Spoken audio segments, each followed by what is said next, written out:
Dans un débat, les arguments qui visent à convaincre et les talents oratoires interpellent non seulement notre côté rationnel, mais également nos émotions.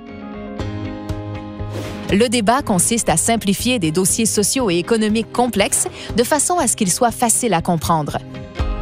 Les promesses et déclarations faites lors d'un débat reposent souvent sur des faits, mais des désaccords peuvent survenir concernant la façon dont ces faits sont interprétés et présentés et quant aux faits jugés les plus importants. Une logique fallacieuse fait référence à un argument fautif. Une déclaration peut sembler convaincante sur le coup, mais si vous vous attardez à l'examiner, vous constatez qu'elle ne résiste pas à l'épreuve de la logique.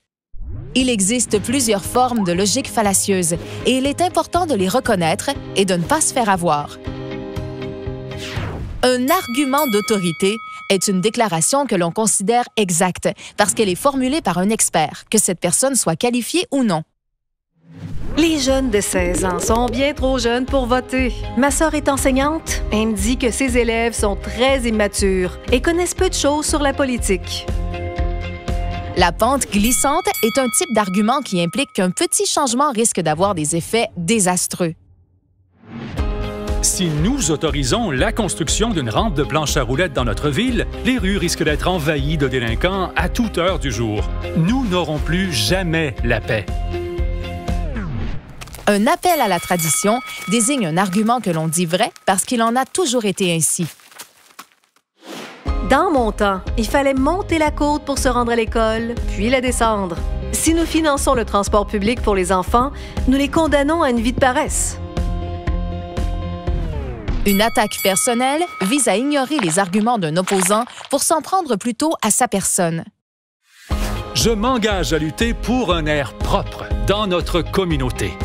Ben voyons, avez-vous vu la taille de sa camionnette? Qu'est-ce qu'il connaît de la protection de l'environnement?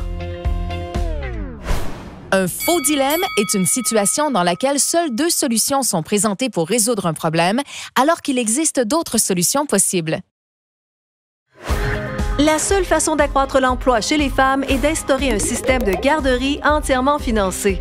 Soit vous appuyez ce plan, soit vous décidez qu'il ne vaut pas la peine d'investir dans les emplois pour les femmes.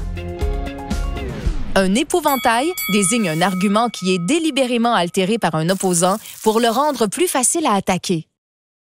Je pense que l'on devrait consacrer moins d'argent à l'armée. Voyez-vous ça? Mon opposant veut nous laisser sans défense. Nous méritons mieux que cela.